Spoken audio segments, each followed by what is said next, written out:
मोहम्मद जदीद साहब बेटावी हफ़िज़हुल्लाह को दावत सुखन दे रहा हूँ कि वो आएँ और अपने खिताब से हम तमाम सामईन को मुस्तफ़ीज़ फरमाए इस शेर के साथ कि वो कला को मुअक्किल से बड़ी फ़ीस चाहिए।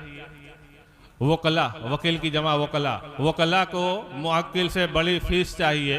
पब्लिक की पुकार है जर्जिस चाहिए, जर्जिस चाहिए। अस्सलामु अलैकुम वरहमतुल्लाहि वबरकातुहू।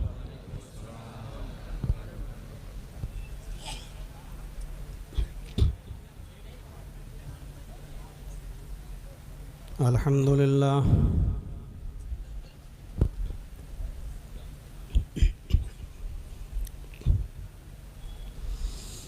अल्हम्दुलिल्लाहि नहमदुहु व नस्तईनुहु व नस्तगफिरुहु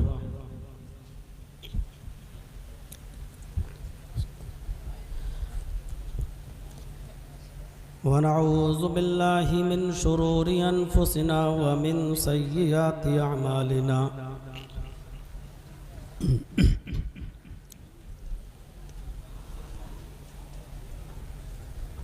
मन यहदिहिल्लाहु फला मुज़िल्ल लहु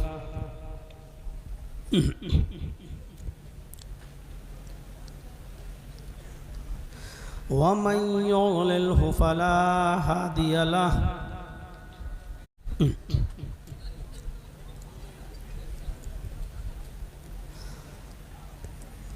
व अशहदु अल्ला इलाहा इल्लल्लाहु वहदहु ला शरीका लहु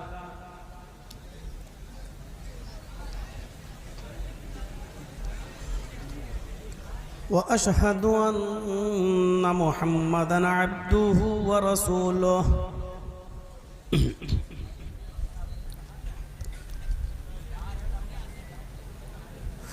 अम्मा बाद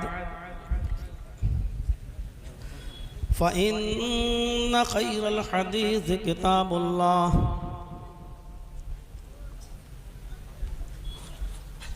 व खैरल हदी हदी मुहम्मदिन सल्लल्लाहु अलैहि वसल्लम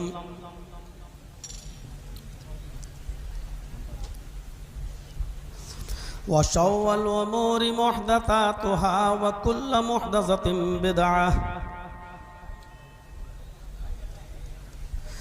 व कुल्लु बिदअतिन ज़लालह व कुल्लु ज़लालतिन फिन्नार।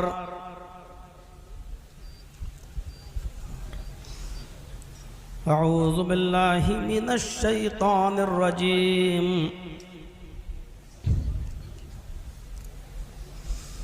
बिस्मिल्लाहिर रहमानिर रहीम।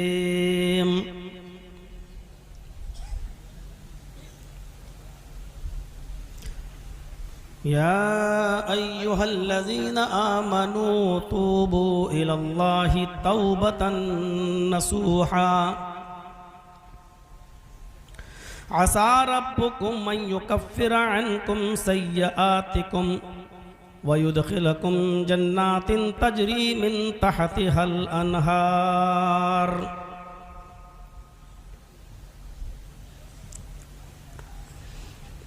रब्बि इश्रह ली सदरी व यस्सिर ली अमरी वहलुल उक़दतम मिन लिसानी यफ़क़हू क़ौली।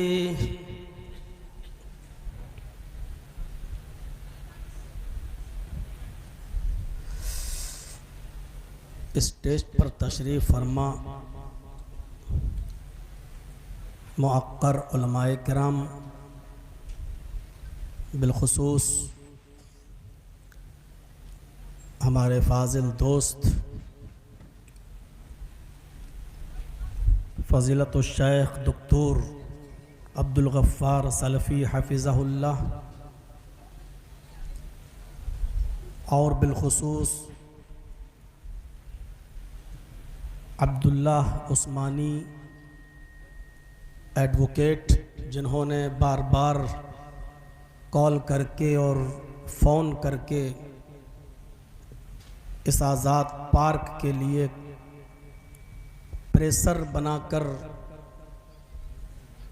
अपना हक़ जताकर यहाँ के प्रोग्राम की तारीख़ ली। और हमारे स्टेज पर इस इलाके के वो मुअज़्ज़ज़ अहबाब जो तशरीफ़ फरमा हैं, जो किसी न किसी पोस्ट पर हों, ओहदे पर हों, या इस इलाके की फाजिल और इज़्ज़तदार शख्सियात हैं, वो सब, और आप लोगों का ये जम्मे गफ़ीर जो फैला हुआ है ताहद निगाह, कि हम जैसे लोगों को भी बड़ी मुश्किल से स्टेज तक पहुंचना पड़े, और कोई गली और कोई उस गली का कोना आपके वजूद से खाली न हो, ये इस बात की अलामत है और दलील है कि आपके दिलों में उलमा की मोहब्बत अभी बैठी हुई है। और हम लोग जानते ही हैं,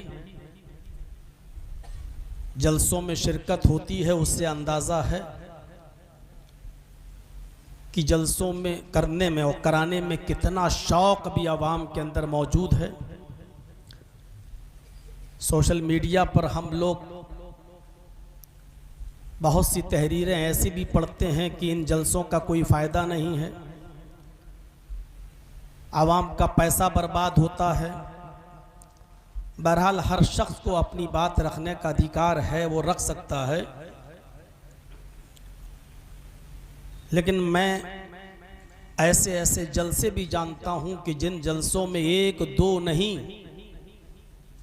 बल्कि सैकड़ों अफराद अपना अकीदा चेंज कर देते हैं, गलत मसाइल पर जो अमल कर रहे होते हैं उसको भी छोड़ देते हैं, और इन्हीं इजलास के बहाने उनको सिराते मुस्तकीम मिल जाता है। और ऐसी बीसियों मिसालें हमारे सामने हैं।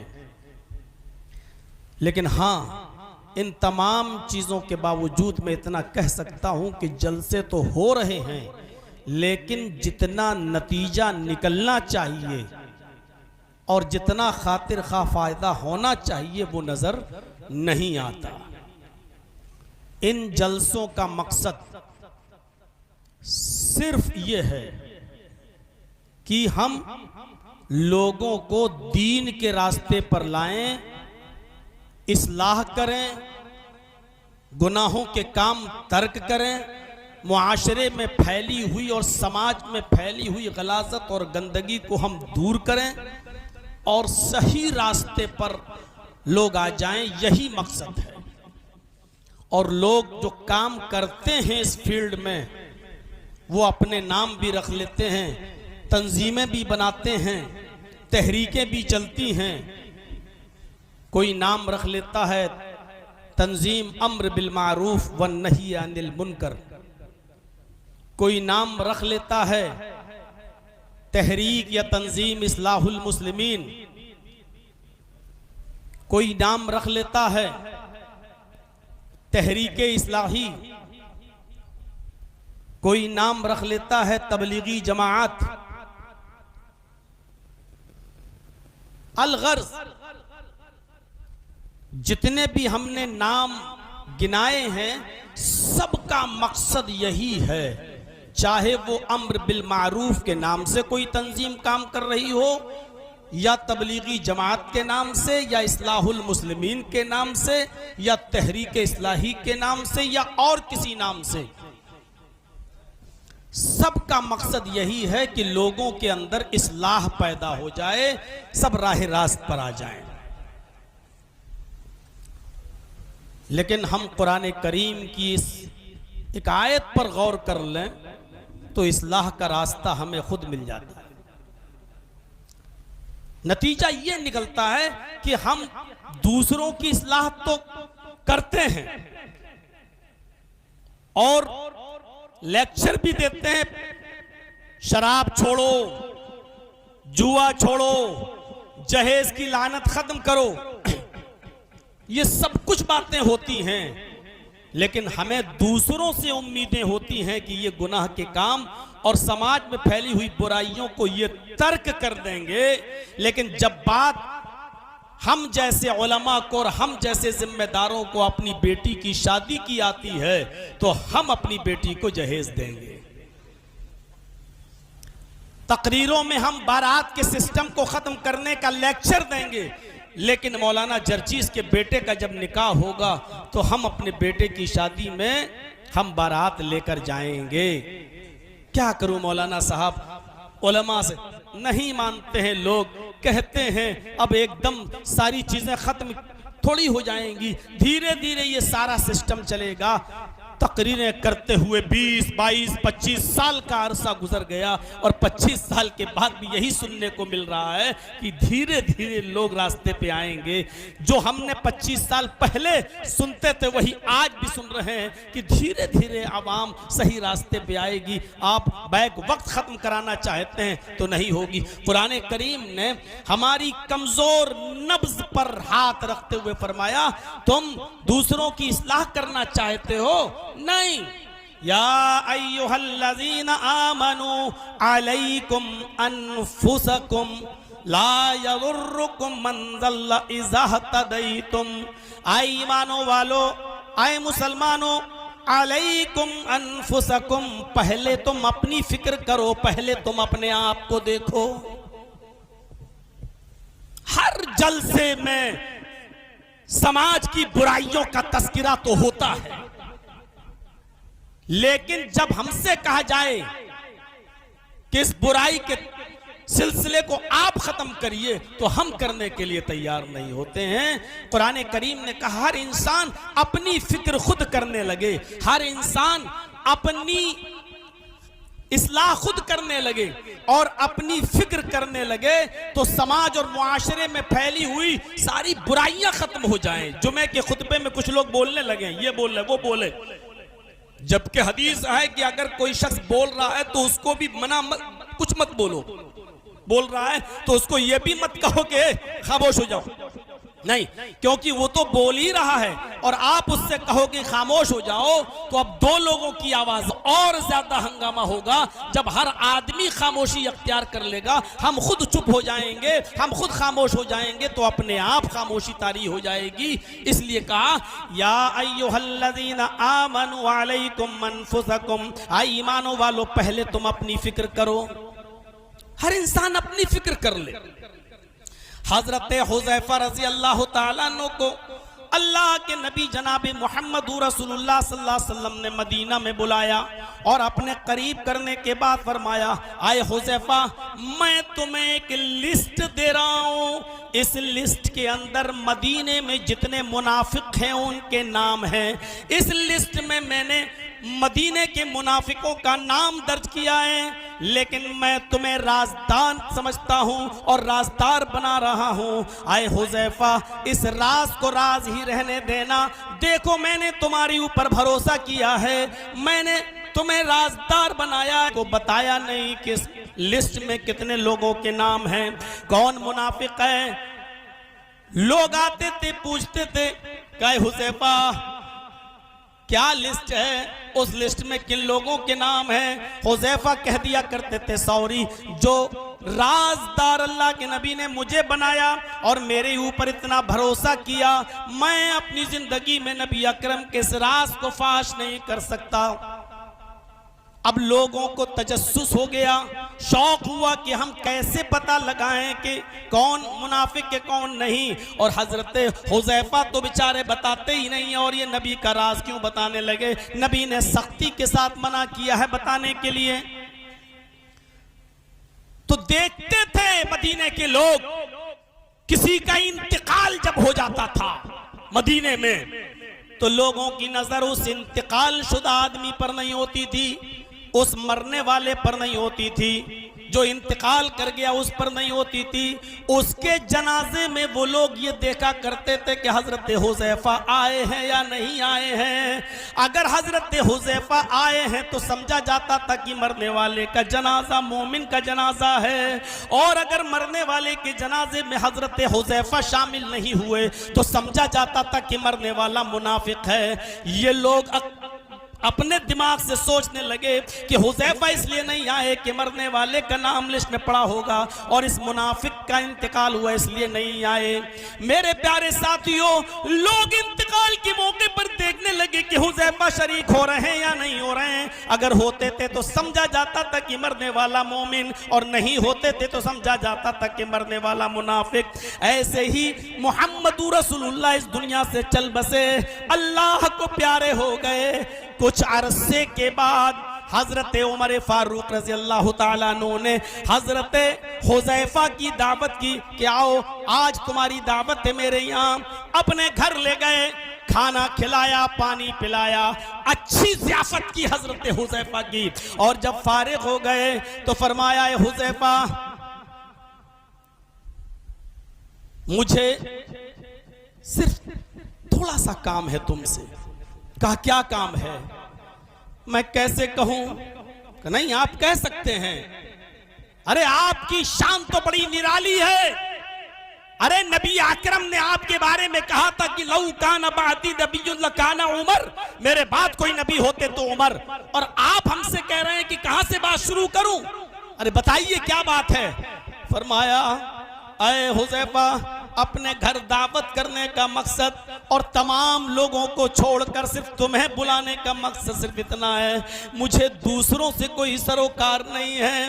बस मुझे इतना बता दो कि जो लिस्ट मोहम्मदुर रसूलुल्लाह सल्लल्लाहु अलैहि वसल्लम ने मुनाफिकों की तुम्हें दी है और बताया है, इतना बता दो कि उस लिस्ट में उमर का नाम है या नहीं, मेरा नाम है या नहीं। अगर है तो मैं तौबा कर लूं, इस्तिग़फ़ार कर लूं, मग़फ़िरत कर लूं। उस लिस्ट में मेरा नाम है या नहीं? अगर है तो बता दो ताकि मैं अल्लाह के खौफ से डरकर आज ही से इस्तिग़फ़ार में लग जाऊं, रब से मग़फ़िरत की दुआ में लग जाऊं। नहीं है तो कोई बात नहीं। हजरत हुज़ैफा ने सख्ती से कहा, उमर, जो राज जनाबे मुहम्मदुर रसूलुल्लाह ने मुझे बताया है और मुझ पर भरोसा जताया है, उस राज को मैं आपको भी नहीं बता सकता। सॉरी, मैं अपनी जिंदगी में ये काम नहीं कर सकता। मैं नहीं बता सकता कि उस लिस्ट में आपका भी नाम है या नहीं है। पूरे वाक़े को पेश करने का सिर्फ मकसद यह है कि हजरत उमर अकेले में लाए। कह रहे हैं मदीने में कितने मुनाफिक हैं, मुझे उनसे मतलब नहीं है, मुझे किसी से कोई सरोकार नहीं है, कोई है या नहीं, लेकिन मुझे सिर्फ अपने से मतलब है। इतना बता दो कि मदीने के उस मुनाफिकों की लिस्ट में मेरा नाम है या नहीं है। अपनी फिक्र थी हजरत उमर फारूक रज़ी अल्लाह ताला अन्हु को।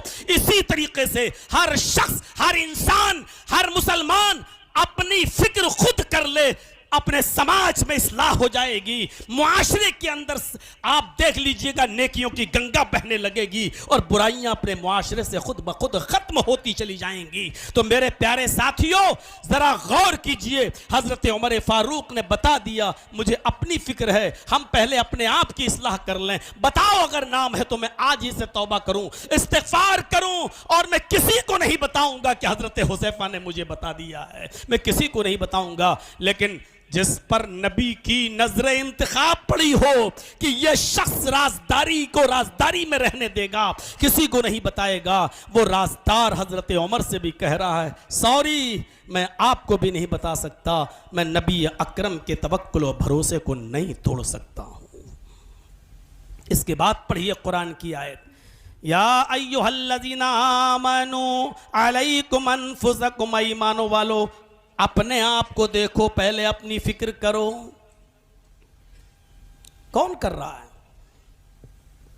जर्जी साहब लेक्चर दे रहे हैं कौम के लिए, लेकिन जर्जी साहब पहले खुद अपनी इस्लाह कर लें।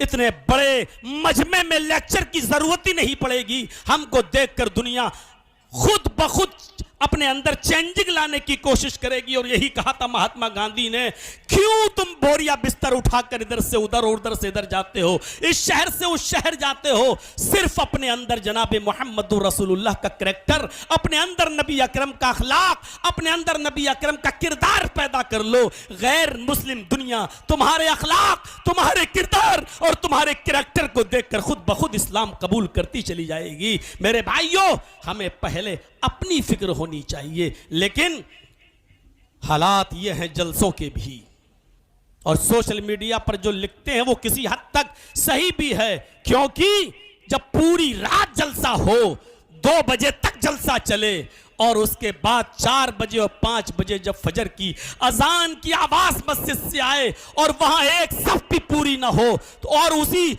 ग्राउंड और मैदान के बगल में मस्जिद हो, तो फिर बताइए फिर आपको इस इज्तिमा का और इस जलसे का क्या बेनिफिट मिला है और कौन सा फायदा पहुंचा है। मेरे भाइयों, तलज्जुज़ के लिए और लुत्फ हासिल करने के लिए हम जलसा करते भी हैं, कराते भी हैं और सुनते भी हैं और सुनाते भी हैं। यही एक सूरत हाल हो गई है।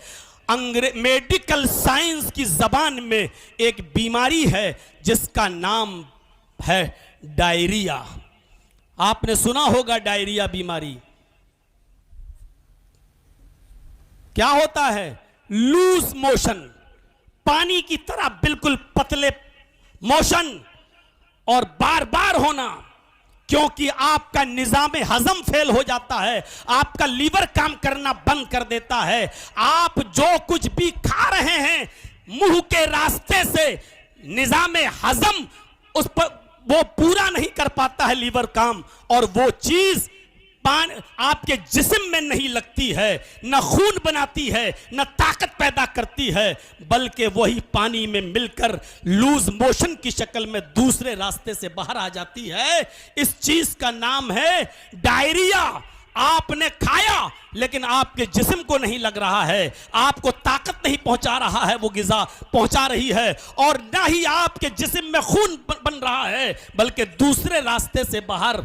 यही जलसों का हाल हो चुका है। हमें कानों का डायरिया हो चुका है। जिस तरीके से हमारा निजाम हजम खराब हो जाता है, हम मुंह से खाते हैं और दूसरे रास्ते से वो ग़िज़ा बाहर निकल जाती है, हमारे जिस्म पर कोई असर नहीं करती है।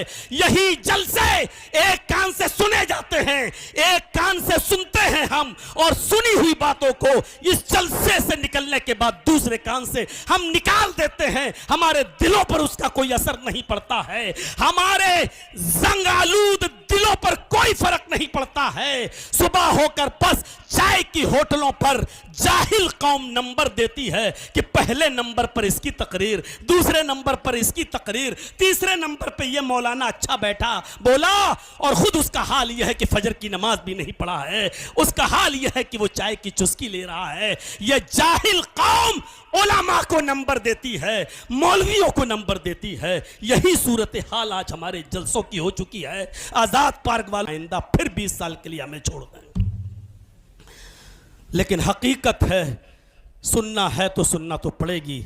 मेरे प्यारे साथियों, यही सूरत हाल आज हमारी हो चुकी है। सोचे होंगे बड़ी मेहनत से तो चंदा वंदा करा के जलसा कराया, और ये मौलवी कह रहा है एक कान से सुनते दूसरे कान से उड़ाते, डायरिया कह रहा है। मैं आपके जलसे की बात नहीं कर रहा हूं, मैं आम जलसों की बात कर रहा हूं। सब जलसों का यही हाल है मेरे भाइयों। एक कान से सुनते हैं और दूसरे कान से उड़ा देते हैं। या फिर यह कहिए कि इतनी तकरीरें और इतने जलसे सुन चुके हैं जर्जी साहब आपके, डॉक्टर अब्दुल गफ्फार साहब के, कि अब कान भी हमारे सुन हो चुके हैं। तुम नहीं आते हो तो यूट्यूब पे सुनता हूं, सोते वक्त सुनते हैं, ये सुनते हैं जैसे कोई आदमी 4 व्हीलर पे जा रहा था और सामने एक आदमी बेचारा गाड़ी के आगे आगे चल रहा था, ड्राइवर हॉर्न दे रहा था, पौ पौ, वो बेचारा आगे से हट ही नहीं रहा है। उसने दोबारा हॉर्न दिया, पौ पौ, वो बेचारा आगे हट ही नहीं रहा है, वो हटता ही नहीं है। ड्राइवर ने 10 12 15 मरतबा हॉर्न दिया, लेकिन आगे चलने वाला आदमी टस से मसी नहीं हो रहा है। ड्राइवर को गुस्सा आया, कमीना सुनाई नहीं दे रहा है, निकला अपनी गाड़ी से, उतरा और चलने वाले आगे चलने वाले आदमी को पकड़कर एक थप्पड़ रसीद कर दिया। उसने कहा, अरे क्यों मारा? क्या हुआ? कुछ बिला भिकारी हुई दाल उसको दे दी सामने, उसको गुस्सा आया और लगा टनटनाने अपनी बीवी के ऊपर। मैं दिन भर मेहनत करता हूं, मजदूरी करता हूं, रिक्शा चलाता हूं, पसीना बहाता हूं, और खाने के लिए मुझे तुम अरहर की दाल खिला रही हो, वो भी बगैर छोके की, बगैर फ्राई किए हुए, बगैर बिना भगारी हुई दाल तुम मुझे दे रही हो। नहीं खाऊंगा, हटाओ यहां से। दाल खाने के लिए मैं पैदा हुआ। बीवी समझदार थी, नेक थी, उसने हम ही जैसे मौलवियों की तकरीरें सुन रखी थी। उसने कहा मेरे प्यारे शौहर, गुस्सा होने की जरूरत नहीं है, अल्लाह का रिस्क है, इसको धुतकारने की जरूरत नहीं है। उस अल्लाह का शुक्र अदा करो जो तुम्हें खाने के लिए दाल भी मिल रही है और रोजाना तुम्हें वक्त पर मिल जाती है, किसी दिन नागा नहीं होता। क्या तुमने जनाब मुहम्मदुर रसूलुल्लाह की जिंदगी के हालात नहीं सुने? उनकी बीवी हजरत आयशा फरमाती हैं, बुखारी की रिवायत है कि मेरा निकाह जब नबी अकरम से हुआ और जब रुखसती हुई तो मेरी उम्र थी 9 साल, और जब मैं 18 साल की हुई तो मेरे शौहर का इंतकाल हो गया। 9 साल से लेकर 18 साल तक मोहम्मद रसूलुल्लाह के साथ रही, यानी 9 से लेकर 18 तक 9-10 साल में जनाब मोहम्मद रसूलुल्लाह के साथ रही। लेकिन नबी अकरम हजरत आयशा फरमाती हैं, माशा रसूलुल्लाह सल्लल्लाहु अलैहि वसल्लम तामन कत्तु, कि मैंने इस 9-10 साल की जिंदगी में अपने शौहर की मैंने देखा कि मोहम्मद रसूलुल्लाह ने, मेरे शौहर ने कभी पेट भर कर खाना नहीं खाया। बुखारी की रिवायत, माशा रसूलुल्लाह सल्लल्लाहु अलैहि वसल्लम तामन कत्तु, मैंने अपनी पूरी जिंदगी में जब तक नबी के साथ रही मैंने अपने शौहर को पेट भर के खाना नहीं खाया। अरे 2-2 और 3-3 महीने तक नबी अकरम के घर में चूल्हा नहीं जला करता था। अल्लाह का शुक्र अदा करो, तुम्हें तो अरहर की दाल भी मिल जाती है, वो भी वक्त पर। शौहर भी ना शुक्रा नहीं था, थोड़ा सा तंग आ गया था, मेहनत मैं करूं और मिले अरहर की दाल। लेकिन जब उसने अपनी बीवी से ये बात सुनी तो बहुत शर्मिंदा हुआ, उठा और अपनी बीवी की पेशानी का बोसा देकर कहता है, अल्लाह तुम्हें जज़ाए खैर दे, जिस तरीके से तुमने मेरी रहनुमाई फरमाई, नबी की सीरत और नमूना पेश करने के बाद मैं फौरन खाता हूँ और अल्लाह का शुक्र अदा करता हूँ कि हमारे नबी के घर में तो चूल्हा भी नहीं जलता था 2-2, 3-3 महीने, लेकिन अल्लाह मुझे कम से कम अरहर की दाल तो दे रहा है। इस रिक्शा चलाने वाले के सामने मौलवी जर्जीस ने 1.5-2 घंटे का लेक्चर नहीं दिया था, किसी मौलवी का बहुत लंबा चौड़ा खुतबा उसने नहीं सुना था। उसने अपनी बीवी से बस एक जुमला सुना और उसी वक्त वो शर्मिंदा हो गया और नादिम हो गया। यही सबसे बड़ी इंसानियत है। गुनाह तो होगा इंसान से, और जो गुनाह न करे फिर वो इंसान कहां रह गया। मेरे भाइयों, गुनाह न करने वाली मखलूक तो फरिश्ते हैं, फरिश्तों को अल्लाह ने गुनाह करने की सलाहियत दी ही नहीं है, लेकिन इंसान हो तो गलती तो होगी। आएंगे वाकयात, अभी चलूंगा उस तरफ मैं मेरे भाइयों, लेकिन इंसान हो तो खताएं और गलती तो होंगी। लेकिन मेरे भाइयों जरा गौर करो, मैं कहना क्या चाह रहा था कि उसके सामने सिर्फ एक नसीहत की गई और उसके अंदर सुधार पैदा हो गया। तो जरूरी नहीं कि सुधार के लिए लंबे लंबे इज्तिमात हों, इजलास हों, तकरीरें हों। अगर फितरत में जिंदगी बाकी है तो एक जुमला ही इंसान की इस्लाह के लिए काफी होता है, और वो घर के अफराद भी समझा सकते हैं, आपकी बीवी भी आपको नसीहत कर सकती है और शौहर भी अपनी बीवी को समझा सकता है। साहब आ गए, हमारे पड़ोस में रहने वाली उस औरत को देखो, ईद के दिन अलग कपड़ा पहनती है, ईद के दूसरे दिन दूसरा सूट पहनती है, तीसरे दिन तीसरा सूट पहनती है, चौथे दिन चौथा, 8 दिन मनाई जाती है ईद। पता नहीं, मऊ में जब मैं जाया करता था तो सुना है कि यहां 8 दिन तक काम नहीं होते और 8-8 दिन तक ईद मनती है। मेरे भाइयों, आपके यहां कितने दिन मनती है मुझे नहीं मालूम, लेकिन बीवी अगर ये कह रही है तो उसको कल वाला वाकया सुनाओ। और शौहर भी बड़े प्यार से अपनी बीवी को बता सकता है कि हजरत आयशा फरमाती हैं कि मेरे पास कहीं से एक छींट का कपड़ा आ गया, मैंने उस तोहफे में आया, मैंने उसको संभाल कर रख लिया। लेकिन हालात ये थे कि जब कोई बाप अपनी बेटी की शादी करता था या कोई भाई अपनी बहन की शादी करता था तो हजरत आयशा फरमाती हैं कि वो बाप या भाई मेरे घर आता था और हमसे वो छींट का कपड़ा उधार लेकर जाया करता था कि आए अम्मा आयशा मुझे ये कपड़ा दे दो, मैं अपनी बहन को विदा करूंगा, मैं अपनी बेटी की रुखसती करूंगा और दूसरे दिन ये कपड़ा मैं वापस कर दूंगा। दुल्हन बनाने के लिए हजरत आयशा फरमाती हैं कि मेरे घर से वो कपड़ा ले जाया करते थे और अपनी बेटी बहन की रुखसती के बाद वो छींट का कपड़ा मुझे दे जाया करते थे।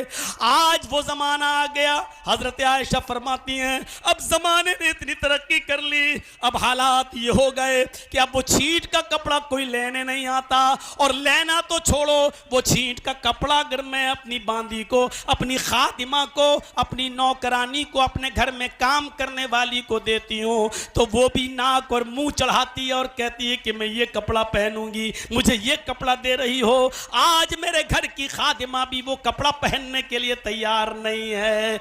इस अंदाज से शौहर भी अपनी बीवी को समझा सकता है कि देखो एक ही कपड़े को भाई भी ले जा रहा है बहन की रुखसती के लिए और बाप भी ले जा रहा है बेटी की रुखसती के लिए। अरे कम से कम अल्लाह ने तुम्हें ईद के दिन एक कपड़ा तो दिया है नया पहनने के लिए, जरूरी नहीं कि तुम ईद की बासी का अलग कपड़ा लो और ईद के तीसरे दिन का अलग और चौथे दिन का अलग। शौहर भी चाहे तो बहुत आसानी के साथ समझा सकता है, और ये बात जो दिल पे असर करेगी मेरे भाइयों, वो जलसों और जुलूस की बात इतनी ज्यादा असर नहीं करेगी जो आप तन्हाई में और अकेले में जो आप समझाएंगे वो असर करेगी। फितरत में जिंदगी हो बात कर रहा था तो एक ही जुमला काफी होता है इंसान की इस्लाह के लिए। आपने हमीदुद्दीन अबुल हाकिम कुरैशी का नाम सुना होगा। कीच और मकरान के हुक्मरान थे। अपने बाप बहाउद्दीन के इंतकाल के बाद इनको हुक्मरानी मिली। हमीदुद्दीन अबुल हाकिम कुरैशी ने 21 साल तक हुकूमत चलाई कीच और मकरान के इलाके में। कितने साल? 21 साल। बड़े रोबो दबदबे के साथ, बड़े ही जाहो जलाल के साथ। जिस शहर में ये हुक्म अपनी दारुल हुकूमत बनाए हुए थे, राजधानी कैपिटल, उसी शहर के अंदर इनका एक बाग था। सुनिएगा, बड़ा दिलचस्प वाक्य सुना रहा हूं। उसी शहर में इनका बड़ा खूबसूरत बाग था और उस बाग के अंदर इनकी एक लौंडी रहा करती थी। ये आराम करने के लिए हमीदुद्दीन अबुल हाकिम कुरैशी उस बाग में जाया करते थे और इनकी लौंडी इनके लिए नर्म और नाजुक बिस्तर बिछा दिया करती थी। लौंडी एक दिन हमीदुद्दीन अबुल हाकिम कुरैशी उसी शहर के अंदर जाते हैं और उसी बाग में, जो इनका अपना जाती बाग था, उस बाग में दाखिल हुए। उनकी लौंडी ने बिस्तर बिछा रखा था कि आज हमारे मालिक आएंगे, आका आएंगे। लेकिन बिस्तर बिछाने के बाद उनकी लौंडी ने देखा, सोचा कि देखे हुक्मरानों के बिस्तर कैसे होते हैं, हम तो कभी इस बिस्तर पर लेटे नहीं, सोए नहीं, लेकिन आज देखें कि हाकिम का बिस्तर कैसा होता है, इस पर कितना सुकून मिलता है। ऐसी वो लेट गई और थोड़ी देर के लिए उसने आंखें बंद करके एहसास करना चाहा कि देखें सोने के बाद इस पर कितना आराम मिलता है। उसने आंखें बंद की कि उसको नींद आ गई। अभी देर में आएंगे, चलो थोड़ा सा लेट कर देखते हैं कि कितना सुकून दे बिस्तर है। जैसी वो लेटी और लेटते ही उसको नींद आ गई और जब वो गहरी नींद में सो गई, उसी वक्त हमीदुद्दीन अबुल हाकिम बाग में पहुंच गया। उसने अपने बिस्तर पर लेटी हुई अपनी लौंडी को देखा तो नागवार गुजरा कि मेरे बिस्तर पर, इस आलीशान बिस्तर पर मेरी लौंडी कैसे लेट गई। उसने चाबुक निकाला और वो चाबुक अपनी लौंडी के जिस्म पे मारा। एक ही चाबुक पड़ा, भड़भड़ा कर उड़ती है। लौंडी थी, तकलीफ हुई, उठ गई, खड़ी हो गई, अपने कपड़े को संभाला, ओढ़नी को संभाला। सॉरी, गलती हो गई मेरे आका। कैसे सोई? नहीं साहब, गलती हो गई, बस ऐसी लेट कर देख रही थी, मुझे क्या मालूम था कि नींद आ जाएगी। खड़ी हो जा, अभी तो एक कोड़ा पड़ा है, खड़ी हो। अब बतौर सजा के वो हाकिम हमीदुद्दीन अबुल हाकिम उसको 9 कोड़े और मार कर 10 कोड़े पूरे कर लेता है। लेकिन हमीदुद्दीन की नजर पड़ती है उस कोड़े के बाद उसने जितने भी कोड़े मारे, हर कोड़े पर वो हंस रही है और खिलखिलाकर हंसती है। दूसरा कोड़ा मारा तो वो हंसती है, तीसरा कोड़ा मारा तो और जोर से हंसती है, चौथा कोड़ा मारा तो और खिलखिलाकर हंसती है। आखिरकार 10 कोड़े मारकर हमीदुद्दीन ने कोड़ा फेंक दिया और कहा, मेरी लौंडी बता, लड़की बता, आखिर बात क्या है? अगर मैं कभी तुझे एक थप्पड़ भी मार देता था तो तू रोती थी। आज तो मैं कोड़ों की बरसात तेरे ऊपर कर रहा हूं लेकिन तू रोती नहीं है। आखिर ना रोने की वजह क्या है? आज तू हर कोड़े पर हंस रही है।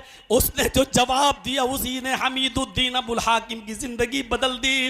वो लौंडी हंसते हुए चीख कर कहती है, मेरे आका, आज मैं सिर्फ इस बात पर हंस रही हूं, ये देख कर हंस रही हूं, ये सोच कर मैं हंस रही हूं कि एक हाकिम के इस आरामदेह बिस्तर पर थोड़ी देर के लिए एक मामूली लड़की सो गई, एक लौंडी सो गई, तो तेरी अदालत में उसकी ये सजा है जो उसको पूरी पूरी ताकत से तू उसके ऊपर कोड़े बरसा रहा है, कोड़े मार रहा है। जब थोड़ी देर इस आरामदेह बिस्तर पर लेटने की सजा तेरी अदालत में ये है मेरी, तो मैं ये सोचती हूं कि अल्लाह की अदालत में उस आदमी की क्या सजा होगी जो पूरी जिंदगी इस आरामदेह बिस्तर पर सोता है, आराम से सो रहा है।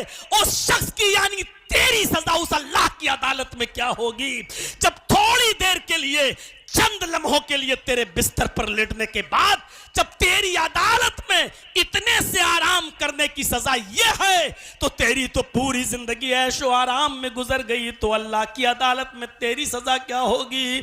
हमीदुद्दीन अबुल हाकिम ने छोड़ा, कोड़ा फेंका, अपनी लौंडी को आजाद किया और वहीं से सल्तनत को ठुकराया, हुकूमत को लात मारी और उलमा की सोहबत में बैठ गया। दावत और तबलीग करते करते एक अच्छा दाई और मुबल्लिग बन गया।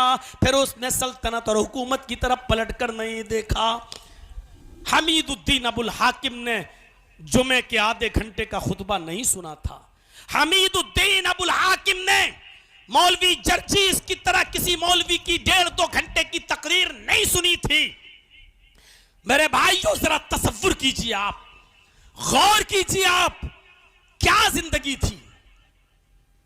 चल दिया वहीं से, अपनी इस्लाह करने लगा और फिर इतनी इस्लाह की कि सल्तनत को ठुकरा कर लात मार के गया और दावत व तबलीग करते करते एक अच्छा दाई और मुबल्लिग बन गया। गुमनामी की जिंदगी गुजारी। मेरे भाइयों, हुकूमत को लात मार दी। अगर फितरत में जिंदगी बाकी हो तो नसीहत के लिए एक जुमला काफी होता है। ईमानदारी के साथ बताओ, आजाद पार्क में बनारस के चप्पे चप्पे से आए होंगे लोग, कोने कोने से आए होंगे लोग। जब नसीहत के लिए और अपनी जिंदगी को बदलने के लिए एक जुमला काफी है, एक जुमला काफी है, तो हमारी तो पूरी जिंदगी जलसे सुन सुन के हो गई है। हमारी तो पूरी जिंदगी इज्तिमात करते करते और आपकी सुनते सुनते गुजर गई है। फिर हमारी जिंदगियों में इनकलाब क्यों नहीं आता है? हमारी इस्लाह क्यों नहीं होती है? हम अपने आप को क्यों नहीं देखते हैं बिल्कुल उस पुख्ता और चटियल जमीन की तरह हम हो चुके हैं। पानी गिरा और बह गया, न उस पथरीली जमीन ने पानी को जज्ब किया और न ही फितरत में जिसकी जिंदगी होती है वो सख्त जमीन की तरह नहीं होता बल्कि नर्म जमीन की तरह होता है। जैसे किसी मुर्दा और नर्म जमीन पर आसमान की बारिश के कतरे गिरते हैं, वो पानी को जज्ब कर लेती है, खुद फायदा उठाती है वो जमीन, और फिर उससे सरसब्ज और शादाब खेतियां पैदा होती हैं, हरी भरी हरियालियां पैदा होती हैं, हरी भरी सब्जियां पैदा होती हैं, फिर वो दूसरे भी उससे फायदा उठाते हैं। फितरत, जिस इंसान की फितरत में जिंदगी बाकी है तो उसके अंदर ये नरमी भी होगी, वो वाजो जल से सुनेगा, खुद भी फायदा उठाएगा और उसको महफूज करके दूसरों तक भी अपनी बात पहुंचाएगा और दूसरों की भी इस्लाह की फिक्र होगी। लेकिन जिस तरीके से वो मुर्दा जमीन, नर्म जमीन पहले खुद पानी को जज्ब करके अपने आप को फायदा पहुंचाती है, उसके बाद फिर हरियाली पैदा करती है, इसी तरीके से पहले हमें अपनी इस्लाह की फिक्र खुद होनी चाहिए और उसके बाद में हमें दूसरों की फिक्र होनी चाहिए। आ रहा हूं मैं, थोड़ा वक्त और लगेगा सीमा बांधने में और वहां तक पहुंचने में, तूबू इलल्लाहि तौबतन नसूहा पर आऊंगा भी उस तरफ मेरे भाइयों। लेकिन उससे पहले यह बता दूं, इसीलिए हदीसें पढ़िए तो अल्लाह के नबी जनाब मोहम्मद रसूलुल्लाह सल्लल्लाहु अलैहि वसल्लम ने किसी मेरे भाइयों, लेकिन उससे पहले यह बता दूं, इसीलिए हदीसें पढ़िए तो अल्लाह के नबी जनाब मोहम्मद रसूलुल्लाह सल्लल्लाहु अलैहि वसल्लम ने किसी छोटी सी छोटी नेकी को हकीर समझने की इजाजत नहीं दी और ये नहीं कहा कि तुम किसी भी छोटी से छोटी नेकी को हकीर समझो। ये छोटी छोटी नेकियां भी तुम करोगे तो एक दिन पहाड़ बन जाएंगी। किसी भी छोटी नेकी को हकीर मत समझो। ये इसमें क्या होगा? साइकिल से, मोटरसाइकिल से गुजर रहे हो, रास्ते में केले का छिलका पड़ा है, अरे हटो यार, हम तो मोटर, हकीर मत समझो। बाइक रोक दो, फोर व्हीलर रोक दो, रास्ते में पड़ा है छिलका, उठाओ। ऐसा ना हो कि तुमने देखने के बाद भी आप फरामोश कर गए, आगे गुजर गए, पीछे कोई बूढ़ा आदमी, अंधा आदमी उस केले के छिलके पर पैर रख के फिसल जाए, दांत टूट जाए, घुटने पे चोट लग जाए, हड्डी फिसल जाए कि बुढ़ापे में फिर हड्डियां जल्दी जुड़ती भी नहीं है। किसी भी नेकी को हकीर मत समझो। हजरत आयशा फरमाती हैं कि अल्लाह के नबी ने फरमाया कि आए ख्वातीन की जमात, आए औरतों की जमात, अपने पड़ोस में रहने वाली पड़ोसन को कोई छोटी से छोटी और हकीर से हकीर चीज देने में हिचकिचाओ मत, शर्माओ मत, उसको हकीर मत समझो। तुम्हारे पास जो भी देने के लायक हो वो तुम दे दिया करो, उसको देने में हिचकिचाओ नहीं। यहां तक कि अल्लाह के नबी ने फरमाया अगरचे तुम्हारे पास बकरी का खुर ही क्यों ना हो, खुर, बकरी का पैर भी नहीं, पैर के ऊपर लगा रहता है, फरमाया कि इसको खुर ही क्यों ना हो, हिचकिचाओ नहीं।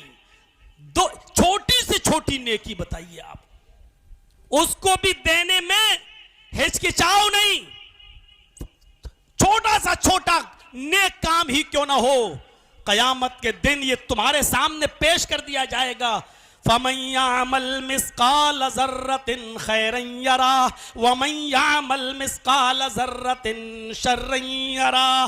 छोटे से छोटा और हमें भेजा तो अब अल्लाह ताला ने उसका इलाज भी बताया और आदम अलैहिस्सलातु वस्सलाम की ज़बान से ये दुआ भी निकलवाई, रब्बना ज़लमना अनफुसना व इल्लम तगफिर लना व तरहमना लनकूनन्ना मिनल खासिरीन। और यही अल्लाह चाहता था कि मेरा बंदा अगर खता करे तो मेरी तरफ ही फिर रुजू करे और मेरी तरफ आए।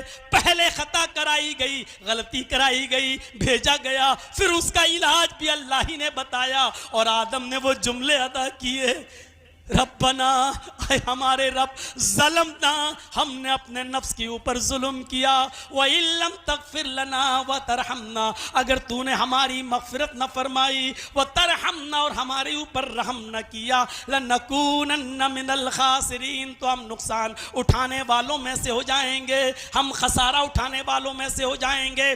गौर कीजिए अल्लाह की मशीयत क्या है। इंसान दुनिया में आया है तो खता करे, अगर बिल्कुल गुनाह नहीं करेगा फरिश्ता बनने की कोशिश करेगा। अल्लाह कहता मुझे ऐसी मखलूक की जरूरत ही नहीं है। अगर तुम चाहो कि हमसे गुनाह ही ना हो और बिल्कुल नेक बनने की कोशिश करोगे तो हमें तुम्हारी जरूरत ही नहीं। यस्तब्दिल कौमन गैर कौमिन, हम तुम्हें उठा लेंगे, हलाक कर देंगे, बर्बाद कर देंगे, फिर तुम्हारी जगह ऐसी कौम को लाएंगे जो दुनिया में पैदा होकर खता करेगी, गलती करेगी, गुनाह करेगी और हमारे पास रुजू करेगी, हमसे मेरी रहमत का सवाल करेगी और मगफिरत मांगेगी, इस्तिगफार करेगी। हमें ऐसी मखलूक की जरूरत भी नहीं है दुनिया में जो खता और गलती ना करे। आदम अलैहिस्सलाम को इस दुनिया में भेजा तो अल्लाह ने शैतान को भी कहा जा, यहां बहकाया उधर भी बहका, मेरे फरिश्ते भी जाएं, मेरे बुजुर्ग बंदे भी आएंगे और आदम की औलाद को सही रास्ता बताएंगे। शैतान ने कहा एक मिट्टी से पैदा होने वाली मखलूक की वजह से तू मुझे जन्नत से निकाल रहा है, कसम है मुझे अपने तकब्बुर की, जुमला सुनिएगा, कसम है मुझे अपने तकब्बुर की, दुनिया में जाने के बाद भी मैं आखिरी सांस तक तेरे बंदों को बहकाता रहूंगा, तेरे बंदों से गुनाह करवाता रहूंगा और मैं उनको जहन्नम में ले जाऊंगा। तो जब जन्नत से इब्लीस को निकाला, शैतान को रांदे दरगाह किया और उसने जब ये चैलेंज किया, आय अल्लाह इस आदम की वजह से तू मुझे निकाल रहा है, कसम है मुझे अपने तकब्बुर की, मैं तेरे बंदों से आखिरी वक्त तक गुनाह करवाऊंगा और उनको जहन्नम में ले जाऊंगा। तो अल्लाह ने भी इब्लीस के चैलेंज के जवाब में कहा जा, अगर तू आखिरी सांस तक मेरे बंदों को बहकाएगा और गुनाह कराएगा तो मुझे भी कसम है अपने इज्जत व जलाल की, मैं भी अपने बंदे की आखिरी सांस तक और आखिरी हद तक उसकी तौबा को कबूल करता रहूंगा, उसकी मगफिरत करता रहूंगा और अपने बंदे को जन्नत के अंदर दाखिल करता रहूंगा। मेरे भाइयों, शैतान चाहता है कि गुनाह कराऊं और रब चाहता है कि मेरे बंदे गुनाह हो जाए तो तौबा कर ले और मेरी मगफिरत का मुस्तहिक बन जा।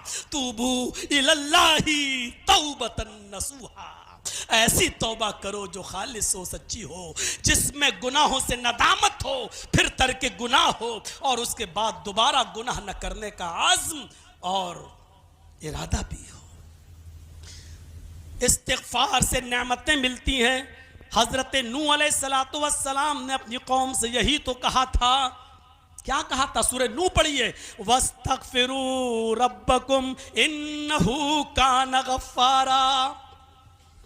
आए मेरे बंदो, नूह अलैहिस्सलाम ने कहा, आए मेरी कौम के लोगों, तुम अपने रब से मगफिरत तलब करो।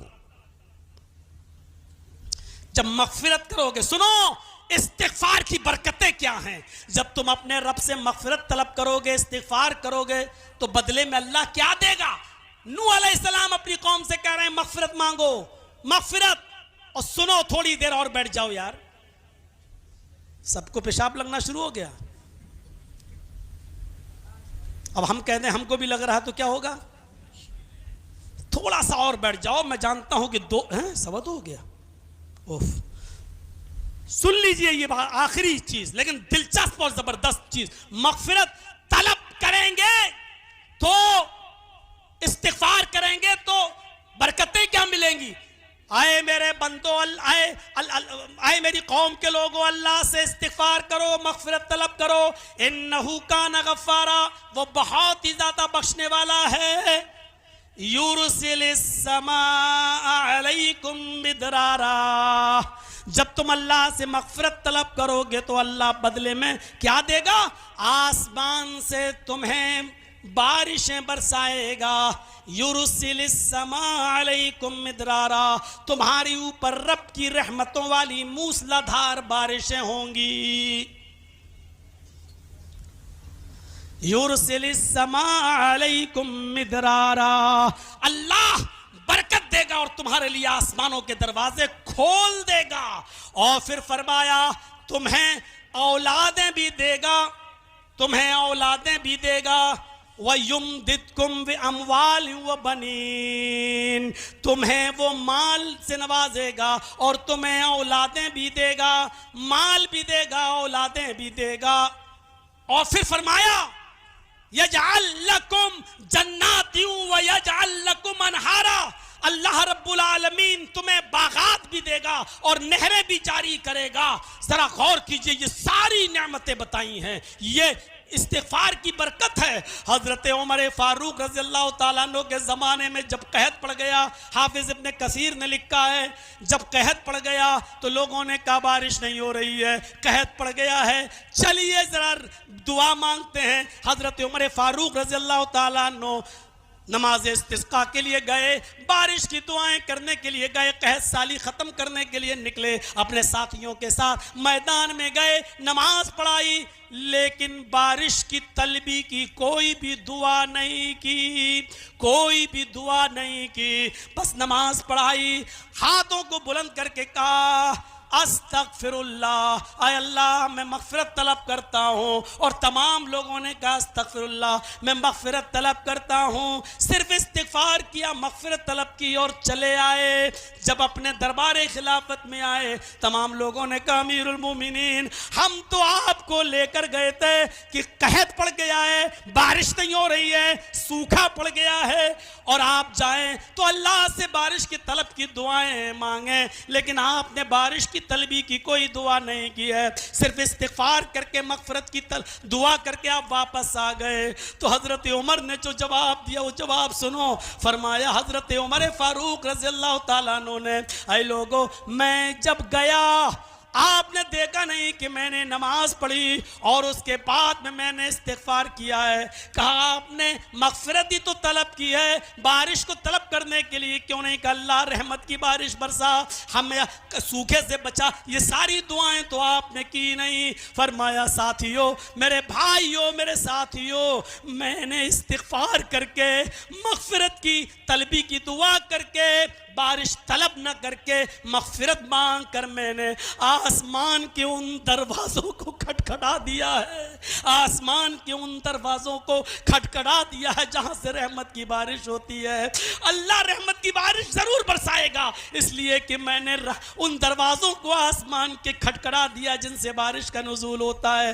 क्या तुमने कुरान नहीं पढ़ा? और उसके जवाब में फिर यही फरमाया, वस्तग़फ़िरू रब्बकुम इन्नहु कान गफ़्फ़ारा युरसिलिस समा अलैकुम मिदरारा। और पूरी आयत पढ़ के सुना दी कि अल्लाह रब्बुल आलमीन कहता है मग़फ़िरत तलब करोगे तो हम बारिशें भी नाजिल करेंगे, हम तुम्हारे मालों में इजाफा भी करेंगे, हम तुम्हें औलादें भी देंगे, हम तुम्हें बागात भी देंगे, और हम तुम्हारे लिए नहरें भी जारी कर देंगे। यही वो दरवाजे हैं जो आसमान के अंदर हमने खटखटा दिए हैं। अब इन रहमत के दरवाजे, अब इनसे बारिश जरूर होगी रहमत की। मैंने आसमान के उन दरवाजों को खटखटा दिया है जिनसे बारिशें होती हैं। तो मग़फ़िरत की दुआ मांगो, रहमत की